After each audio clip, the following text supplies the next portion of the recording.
It was the 5th weekend in a row my sister dropped her kids on my porch and vanished. I finally said, "I'm not your on-call babysitter," and she went nuclear. Group called our parents, screamed that I was abandoning family, and hung up. 60 minutes later, red and blue lights washed over my living room and the cops were at my door. You think you know betrayal? Try having your own sister call the cops on you, accusing you of child abandonment, just because you dared to say no to being her free, live-in babysitter. It's a story I never thought I'd tell, about how I, Alex, a 29-year-old who just wanted a little peace, found myself in a war zone with my own family. For years, I dreamed of a stable life, saved every penny, and finally bought my own small townhouse. Nothing fancy, but it was mine, a sanctuary. I figured I'd finally found peace after years of family chaos. What I didn't count on was my older sister, Chloe, deciding my independence meant I was now her personal safety net. Or, as she liked to put it, the fun uncle who doesn't mind helping out. Except it never felt like helping. Felt like being used, drained dry, and then discarded. Chloe, 31, has 2 kids, 6-year-old twins. They're good kids, don't get me wrong, but they're a whirlwind of energy with 0 bedtime discipline and a knack for breaking anything within reach. I love them, but I also know my limits. Chloe, however, had none. Ever since her breakup, she'd been pawning them off on me at every opportunity. What started as the occasional weekend quickly spiraled into every weekend, then Friday through Sunday, and sometimes, unbelievably, even weekdays when she had plans. It all came crashing down one chilly Saturday morning. I just settled onto my couch, coffee in hand, ready for a day of glorious quiet, when my doorbell exploded. I already had that familiar sinking feeling. Sure enough, there stood Chloe, hair done up like she was hitting the town, her kids fidgeting beside her. She didn't even bother with greetings. "Hey, thanks again, Alex," she chirped, already turning to leave. I blinked at her, still groggy. "Wait, what? I didn't agree to this." She waved a dismissive hand. "Oh, come on. You love spending time with them. I'll pick them up tomorrow evening." And just like that, she was gone, her heels clacking down my walkway before I could even get another word out. That was the 4th weekend in a row. The twins ran inside, dumping their backpacks in the hall, and I just stood there, stunned. A heavy knot tightened in my chest. Resentment mixed with a sickening guilt. I loved those kids, but I hated being cornered. I hated how Chloe made me feel like I had no choice, like my time wasn't my own. I swore I'd talk to her, but when Sunday rolled around, she was too busy to chat. She scooped up the twins, blew me a kiss, and sped off. The 5th weekend was worse, much worse. She didn't just drop them off. She did it like I was a daycare. No knock, no explanation. I heard a commotion, opened the door, and caught a glimpse of her car pulling out of my driveway. The kids stood on my porch like 2 abandoned packages. I watched her taillights disappear, speechless. That's when something snapped inside me. Not in front of the kids, no, but internally. I realized Chloe didn't see me as her brother. She saw me as free, readily available childcare. And when I finally called her later that night to tell her enough was enough, that I wasn't their built-in babysitter, she didn't even try to hide her fury. "Are you kidding me, Alex?" she screamed through the phone. "You have no idea how hard it is being a single mom. You sit there in your nice little house with no responsibilities, no kids, no partner. Your life is easy. The least you could do is help your own family." I tried to stay calm, but my voice shook. "I won't keep doing this, Chloe. I'm not saying I'll never help, but I can't give up every single weekend. I need my own life too." The line went silent for a beat. I thought maybe, just maybe, she was calming down. Then she hissed, "Fine. If you won't step up, maybe Sarah and Robert should know what kind of selfish son they raised." An hour later, my parents, Sarah and Robert, were calling me, demanding to know why I was abandoning my sister. I tried to explain, but Sarah cut me off. "You're single, Alex. You don't have real responsibilities. Of course, you should help." The anger in my chest burned hotter than ever. My whole life, Chloe had been the golden child, the one who could do no wrong. I was always the one expected to bend, to adjust, to give up my time and energy because you don't have kids, so you wouldn't understand. I thought I could shrug it off. But then came the part that made my blood run cold. Just when I thought the storm had passed, there was a knock at my door. When I opened it, 2 uniformed police officers stood on my porch. "Are you Alex Green?" one asked.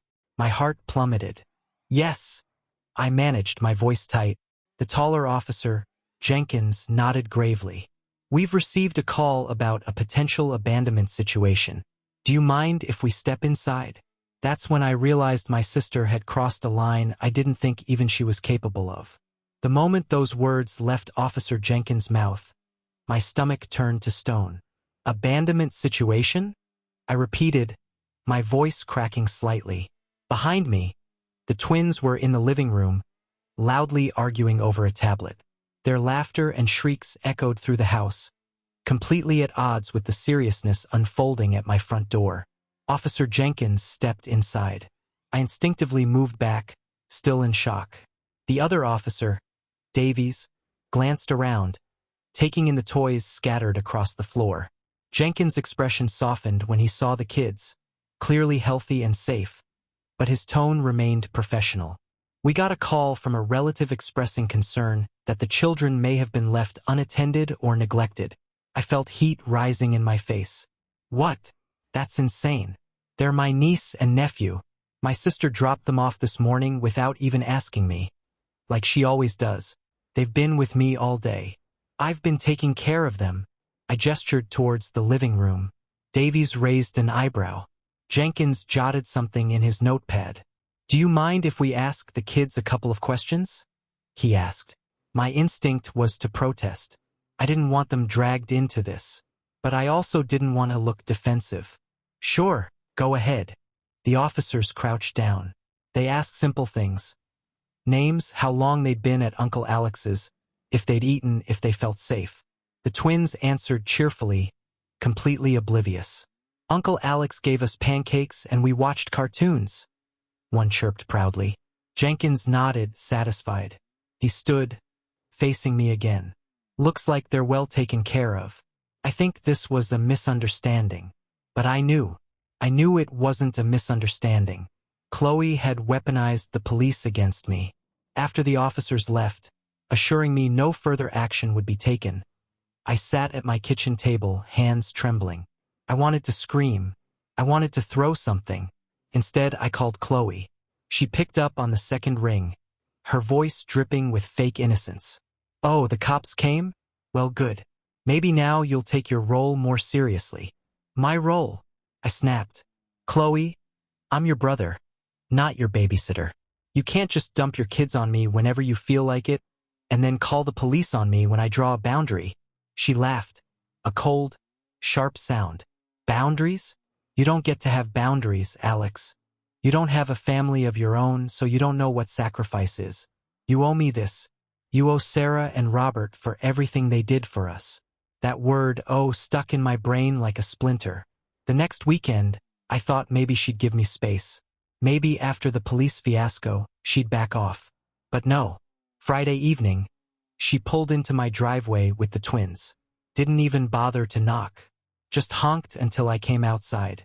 When I didn't immediately open the door, she marched up and started banging on it like she owned the place. I opened the door a crack. "I'm not doing this anymore," I told her, flat out. Her eyes narrowed. "You don't get to say no." She shoved the twins' backpacks at me. "You're taking them. I have plans." I didn't move to take the bags. The twins, sensing the tension, shuffled awkwardly behind her. "Chloe, listen to me carefully," I said, my voice low but firm. "I am not responsible for your choices. If you have plans, you need to make arrangements. Not me." She exploded. "Do you know how selfish you sound? You've always been like this. Lazy, unhelpful, hiding in your little world while I carry the real weight. Sarah and Robert agree with me. They told me you're being ridiculous." And she wasn't lying. That same night, Sarah called, her voice sharp with disappointment. "Alex, why are you making things so difficult? Your sister needs you. Those children need you. Why can't you just step up?" I tried explaining again how often Chloe was using me, how it wasn't just once in a while. It was constant. But Sarah cut me off. You don't understand because you've never had to sacrifice for anyone. You've always been the one we had to push. Your sister has always been stronger, more responsible. This is your chance to finally prove you're part of this family. Her words landed like punches. Stronger, more responsible. That was always Chloe, according to them. I was the one who needed to prove myself no matter how much I achieved. Never mind that I was the first to graduate college, the one who bought my own home without a cent from them. None of it mattered. The favoritism wasn't new, but this time it burned deeper. It wasn't just about words. They were actively undermining me, siding with Chloe as she trampled over my life. The following week, I started getting texts from Robert, too, echoing the same message. It's family, Alex. You don't turn your back on family.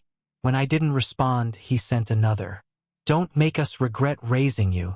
Felt like I was drowning. Every time I stood up for myself, the weight of their disapproval pulled me under. And Chloe knew it. She started using that favoritism as a weapon.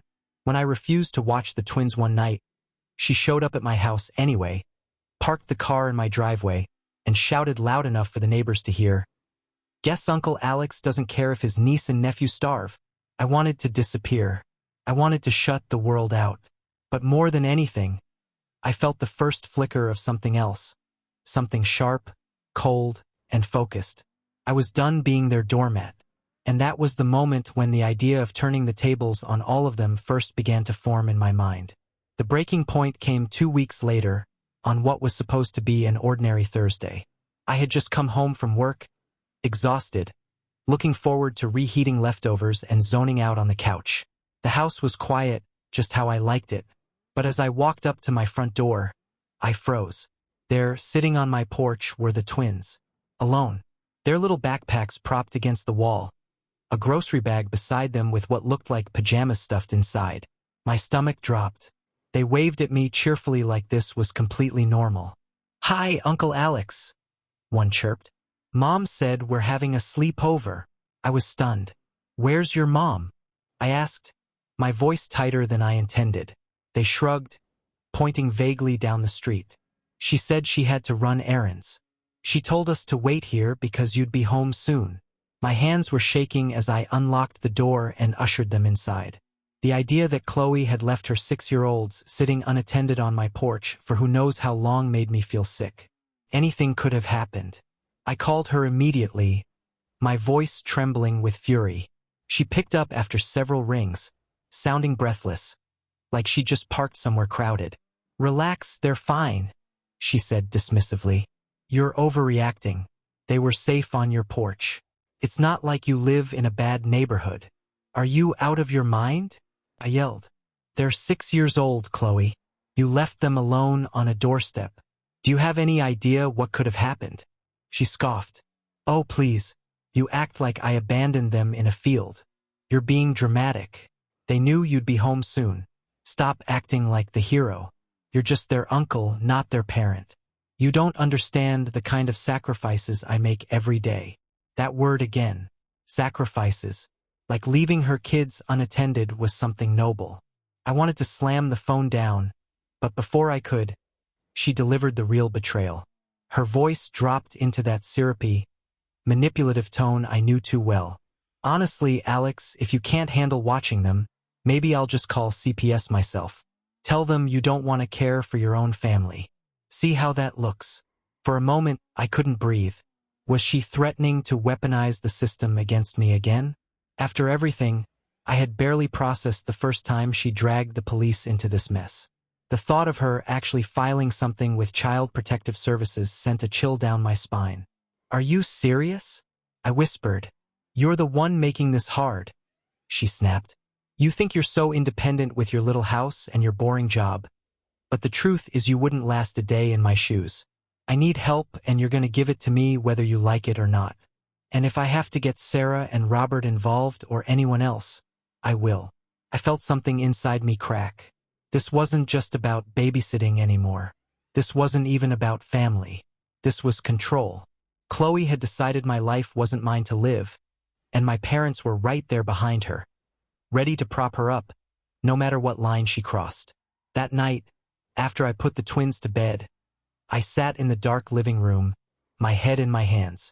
I thought about every time I'd been forced to swallow my pride, every time I'd been made to feel lesser, every time my accomplishments had been brushed aside because Chloe needed something. And now this, leaving her kids on a porch, threatening to call CPS, making me the villain in a story where she was the one destroying trust. I realized then that something fundamental had shifted. She wasn't just taking advantage of me. She had betrayed me in a way I couldn't undo. My own sister had turned me into a pawn in her game of excuses and manipulation. And when I thought it couldn't get worse, the next day proved me wrong. I was at work when my phone buzzed with a message from Sarah. "Alex, we need to talk. Chloe told us what you said last night. We are very disappointed. If you can't be responsible, maybe you shouldn't have the kids over at all." I stared at the message, my pulse hammering in my ears.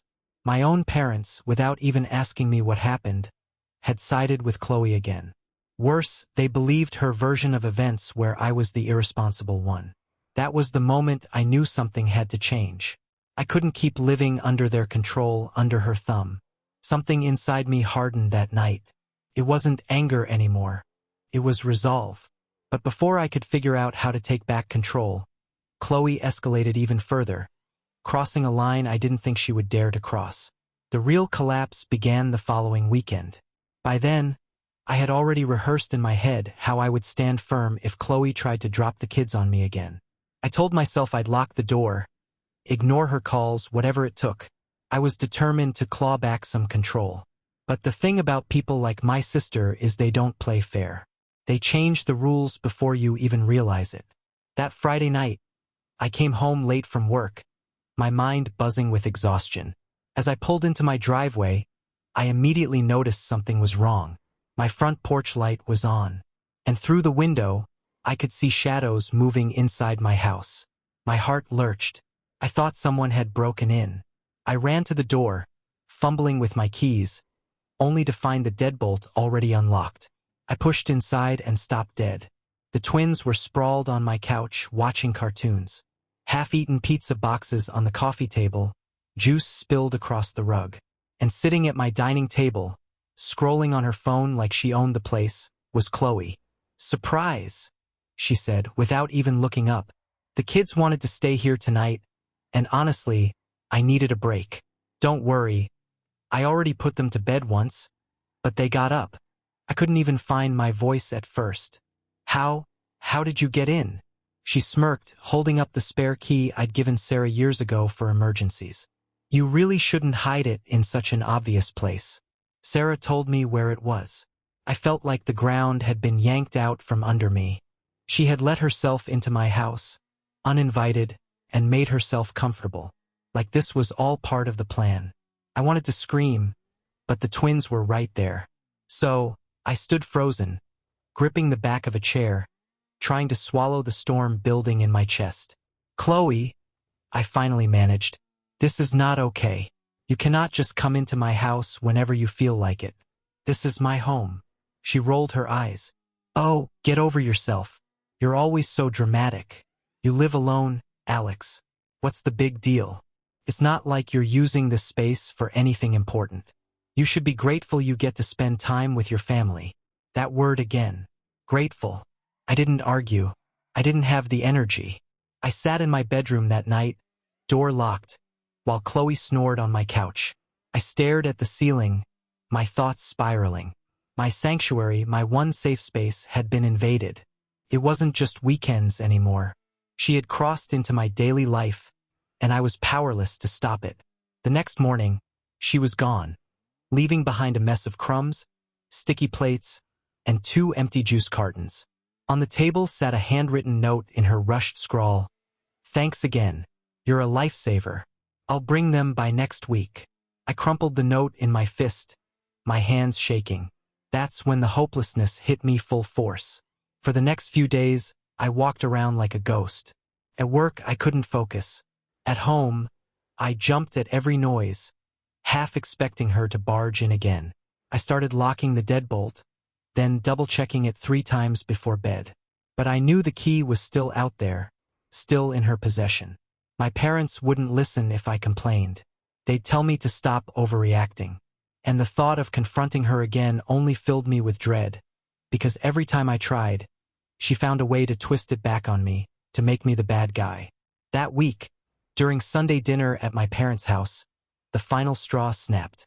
We were all gathered around the table, and Chloe was going on and on about how amazing it was that I'd been so involved with the kids lately. She said it in this syrupy tone, but there was an edge to it, like she was daring me to contradict her. Sarah and Robert beamed with pride. "See," Sarah said, patting my arm. "You're finally stepping up, Alex. We're proud of you. For once. For once." The words lodged in my chest like shards of glass. I had done everything in my life on my own. My education, my house, my career. None of it mattered. What mattered was that I was finally being useful to Chloe. I didn't say a word during the rest of dinner. I just sat there, the noise around me fading into a dull roar, thinking about how I had become invisible in my own family. I wasn't a son or a brother anymore. I was a tool, a resource, a backup plan. That night, when I got home, I sank onto my couch in the dark. For the first time in years, I felt truly defeated. Not angry, not frustrated, just hollow. They had stripped me down to nothing. But even in that hollow space, a spark flickered. I realized I couldn't keep fighting them head-on. I'd never win that way. Chloe thrived on confrontation, and my parents were blind to her faults. If I was going to get out of this, if I was going to take back my life, I would have to be quiet, patient, careful. So I started planning. Not revenge yet, not fully, but small steps. I changed my locks the next morning. I began keeping a journal, documenting every time Chloe dumped the kids on me, every message from my parents, every incident. I saved texts, screenshots, voicemails. It felt small, almost insignificant, but it gave me something I hadn't had in months. A sense of control. Because deep down, I knew this wasn't over. Chloe wasn't done. She would push further, harder, until she got what she wanted. And when that moment came, I would be ready. The weeks that followed felt like breathing after being held underwater for too long. Changing the locks gave me a sense of peace I hadn't realized I was craving. It was such a simple act, but when I closed the door and turned the new key in the lock, I finally felt like I had reclaimed a small piece of my life. That night, I slept without waking up every hour to check if Chloe had barged in again. With that first step, the others came more naturally. I started setting boundaries in subtle ways, not outright confrontations, but quiet lines that I controlled.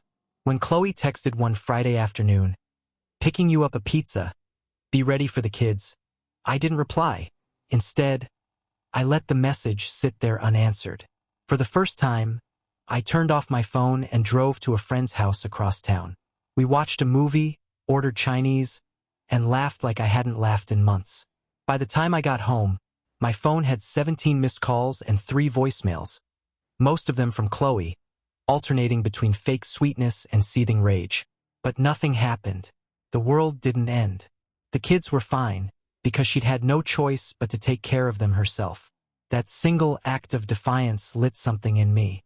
I realized I had more control than I thought. Chloe's power only existed because I allowed her to dictate my time, my choices, my life. The moment I withdrew that permission, she was left scrambling. Around that time, I also started focusing more on myself again. Work had always been steady, but I hadn't been ambitious. I'd been too drained, too distracted. Now, with my evenings slowly returning to me, I threw myself into a project I'd been putting off for months. I stayed late a few nights, polishing the presentation, crunching numbers, making sure every detail was airtight. When I finally presented it to my manager, he was impressed. 2 weeks later, I was offered a promotion. It wasn't just about the title or the raise, though that certainly helped. It was the validation. For once, someone looked at me and saw a value that had nothing to do with being Chloe's brother. I walked out of that meeting feeling taller, lighter, like I was finally stepping into my own life. My social circle grew again, too. Friends I'd quietly drifted away from during the chaos were happy to see me reaching out. I started saying yes to invitations again. Dinners, hikes, even a short weekend trip out of town. That trip especially felt like liberation. Standing on a quiet trail with no buzzing phone, no one pounding on my door, I realized how much I had let my family dictate my existence, and how much joy I'd been missing. Even my home began to feel different. Where it had once felt like a prison, invaded and disrespected, I now made it my sanctuary again. I repainted the living room, got rid of the juice-stained rug, even bought myself a new couch. Small changes, but they reminded me that this space was mine. Mine to protect, mine to enjoy, mine to rebuild. Of course, Chloe didn't disappear. She still tried to dump the kids on me, still ranted when I refused, still dangled my parents' approval over my head like a weapon. But I didn't react the same way anymore. When she showed up one evening banging on my door, I simply didn't answer. She called me 10 times in a row. I put my phone on silent and went back to cooking dinner. The power she once held slipped a little more with every boundary I enforced. My parents noticed the shift too. At first, they scolded me, Sarah saying I was being cold, Robert warning me not to abandon family. But as weeks passed and Chloe's complaints grew more frantic, their calls became less accusatory and more uncertain. "Alex, maybe you could just talk to her," Sarah said one evening, her voice wavering. It was subtle, but for the first time, I felt a crack in the unshakable wall of favoritism that had defined my entire life. I didn't gloat, though. I stayed quiet, calm, collected. I knew better than to celebrate too soon. But inside, I felt stronger than I ever had before. And as my confidence grew, so did my plans. Every voicemail, every angry text, every manipulative message from Chloe or my parents, I kept saving them. My journal filled with dates, times, exact words, even small details that seemed irrelevant in the moment. I didn't know yet what I would do with all of it, but I knew it mattered. I knew it was building towards something bigger, because while my life was finally improving, I could feel the tension simmering just beneath the surface. Chloe wasn't used to losing control, and people like her don't go down quietly. I could sense it, the storm she was building. The only question was how far she would go to try to break me again. It happened almost by accident. I wasn't looking for leverage. I was just trying to reclaim pieces of my life. But sometimes, when you step back, the truth has a way of surfacing in places you never expected. One evening after work, I stopped at a small cafe near my office. It had become my little ritual lately, a way to mark the end of the day before heading home. I was sipping coffee and scrolling through emails when I overheard 2 women at the table behind me talking about child custody cases. Normally, I would have tuned it out, but one of them mentioned documentation, how texts, call logs, and patterns of neglect were often the strongest evidence in court. Something clicked in my head. My journal, my screenshots, all the proof I'd been gathering. Up until then, I had been documenting everything almost as therapy, a way to reassure myself that I wasn't imagining things. But suddenly, I realized I wasn't just venting on paper. I was building a record that could be used if it came to that. That night, I dug deeper. I spent hours researching custody, neglect, abandonment. I read stories of parents who had lost rights because they repeatedly left their kids with others, because they prioritized their personal lives over their children's safety. And with every line I read, my chest tightened. Chloe wasn't just irresponsible. What she was doing was dangerous. Leaving her kids on my porch, using me as free childcare, even threatening CPS as a weapon. If anyone was creating a case for themselves, it was her. For the first time, I realized I wasn't powerless. If I wanted to, I could walk into a lawyer's office tomorrow and hand over a mountain of evidence showing exactly who Chloe was and what she had been doing. The thoughts scared me at first. These were my niece and nephew. We're talking about their mother. I didn't want to hurt them, didn't want to drag them through something ugly. But as I sat there, staring at the stack of notes and screenshots spread across my desk, another feeling began to push its way through the fear. Resolve. Because as much as I loved those kids, I knew Chloe wasn't protecting them. She was using them. And if she kept spiraling, it was only a matter of time before they ended up in real danger. Meanwhile, things at work were blossoming. The promotion came with new responsibilities, and I rose to the challenge. I started traveling for meetings, networking with people I never would have met before. One night, over dinner with a colleague who used to work in family law, I casually mentioned a friend dealing with a difficult sibling. He didn't pry, but the advice he gave me stuck. The person with the most consistent record usually wins. Emotions can be spun in court. Facts can't. I filed that away. At the same time, Chloe's behavior was unraveling. The less I engaged, the more desperate she became. Her texts shifted from demands to guilt trips to outright threats. One read, "If you don't start pulling your weight, don't be surprised if Sarah and Robert cut you out completely." Another, "I swear, Alex, I'll make sure everyone knows how heartless you are. You'll regret this." I saved them all. The funny thing was, my parents were starting to notice her instability, too, even if they wouldn't admit it outright. When Chloe stormed out of Sunday dinner after I calmly refused to take the twins for the week, Sarah sighed and said under her breath, "She's been stressed lately." It was the first time I'd ever heard even the faintest crack in their unwavering support of her. And I realized something else. Chloe had grown so used to being the golden child that she never thought she'd have to answer for her actions. She believed her word was enough, that Sarah and Robert would back her forever, that I would fold no matter what. But I had been patient, careful, deliberate. I was no longer the brother she could push around. I had a good job now, a solid home, a growing support network of friends. I wasn't the scared little sibling standing alone against her favoritism. I was stable. I was respected. And I had proof. Months' worth of it. Ready to be used if she tried to drag me down again. That's when I made a quiet decision. I wasn't going to confront Chloe outright anymore. I wasn't going to beg my parents to understand. Instead, I would let her dig her own hole. I would stay calm, keep records, and position myself exactly where I needed to be. Because eventually, she was going to go too far. I could feel it building. And when she did, when she crossed that last line, I would be ready not just to defend myself, but to make sure she could never use me or her kids as pawns again. The setup was complete. All I had to do was wait for her to make the fatal mistake. Came on a Saturday night, the kind where you can sense trouble before it even arrives. I was in the middle of cooking dinner, something simple, pasta with garlic and olive oil, when the pounding started on my door. Not a knock, not even a ring of the bell. Pounding. Heavy, insistent, entitled. I didn't need to look through the peephole to know it was Chloe. I let her pound for a full minute before I opened the door. She stood there, makeup smudged, hair wild, the twins clinging to her legs like shadows. "You're taking them," she barked, shoving their backpacks forward. "No," I said simply, my voice even.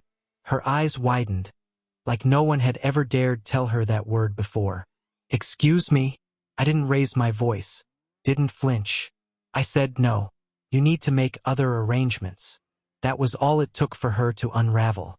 She launched into a tirade right there on my porch, voice raised so loud the neighbors peeked through their curtains. "You're pathetic, Alex. Selfish. You've always been a failure, and now you can't even step up for your own family. Sarah and Robert were right about you. You'll never be worth anything." The twins shrank back, their eyes wide, while Chloe ranted. I didn't argue. I let her scream. And when she threatened again, "Fine. I'll call the cops and tell them you abandoned them. See how you like explaining that?" I only nodded slowly. "Go ahead," I said. "But before you do, you might want to know that I've been documenting everything. Every text, every voicemail, every time you left the kids with me without asking, even the night you left them alone on my porch. I have dates, times, screenshots. I've spoken with a lawyer, so if the police come, I'll be ready to show them exactly what's been happening." For the first time, her words caught in her throat. She blinked, confusion flickering across her face. You wouldn't." "I would," I said, calm as stone. "Because I'm done being used. I'm done being your scapegoat. And if you try to drag me down, I'll make sure the truth comes out. Do you really want CPS looking at your record, Chloe?" The silence that followed was electric. Her mouth opened and closed like she wanted to spit venom. But the venom wasn't there anymore. Not when she realized I wasn't bluffing. I crouched down to the twins' level, keeping my voice soft. You two should go with your mom tonight, okay? This isn't your fault. They nodded nervously, clutching their backpacks. Chloe sputtered, but she was cornered. She grabbed the twins' hands, yanked them toward the car, and hissed, "This isn't over." But deep down, we both knew it was. The next day, I took the final step. I forwarded a small portion of my documentation, just enough to Sarah and Robert. A few screenshots of Chloe's threats, a photo of the twins left alone on my porch, a voicemail where she screamed about dumping them on me, whether I liked it or not. For once, they didn't call to scold me. Instead, Sarah's voice on the phone was quiet, almost trembling. "Alex, we didn't know it was that bad. I didn't rub it in. I didn't need to. I just said, now you do." From that moment on, the calls from Chloe slowed. The surprise drop-off stopped. Her tone shifted. She wasn't bold anymore. She was cautious, careful, as if afraid I might unleash everything I had. And in a way, that was the sweetest revenge of all. Not yelling, not fighting, not stooping to her level. Just standing my ground with the truth in hand and letting her realize she could no longer control me. For the first time in my life, I wasn't the family doormat. I was the one holding the line. But the fallout, the way my parents reacted once the full truth came crashing down, and the way Chloe scrambled when she realized the golden child pedestal was finally cracking, that was a storm of its own. It didn't come all at once. It trickled in slowly, like cracks spreading across glass until the whole pane shatters. The first real sign came the following weekend when Sarah and Robert invited me over for dinner. I almost didn't go. I expected another ambush, another round of guilt-tripping, but curiosity got the better of me.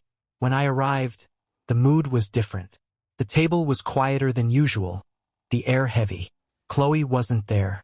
Over roast chicken and potatoes, Robert finally cleared his throat. "Your sister's upset," he said carefully. "She says you've been difficult. But after seeing those messages..." He glanced at Sarah, who nodded faintly. "Well, we think maybe we've been too hard on you." It wasn't an apology. Not really. But it was the closest thing I'd ever heard from them. I didn't argue, didn't gloat.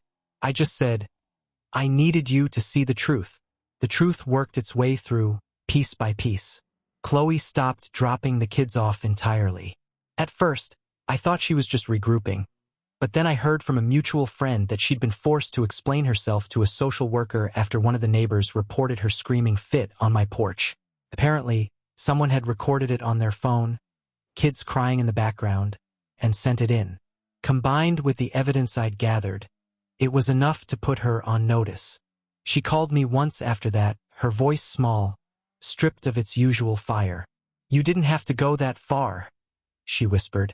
I answered calmly, "You left me no choice." Then I hung up. The golden child pedestal she'd stood on for 30 years had finally crumbled. Sarah and Robert no longer treated her word as gospel. They started checking on me directly instead of running through her. At family gatherings, I noticed the subtle shift.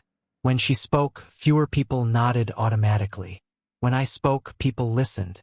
The balance had changed. As for me, I kept living my life. Work was thriving.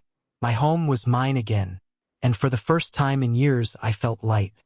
I still saw the twins occasionally, but on my terms. Short visits, fun outings, no strings attached. And you know what? They were happier, too. When they came over, they laughed, played, and didn't look at me like I was some reluctant babysitter. They just saw me as Uncle Alex. Months later, at a family barbecue, I stood in the yard watching Chloe sulk at a picnic table, glaring at me while Sarah refilled my plate. The old me would have felt guilty, would have tried to smooth things over. But not anymore, because I had finally learned the truth. Family isn't about being used, manipulated, or sacrificed on someone else's altar. Family is about respect, and when they don't give it, you have every right to take your life back. As the sun dipped low and laughter carried across the yard, I caught Chloe's eye. She opened her mouth like she wanted to start another fight, but then she saw the look on my face, the calm, unshakable resolve, and she went quiet. For the first time in my life, I wasn't the one silenced. I turned away, smiling, and thought to myself, I didn't just win. I finally got free.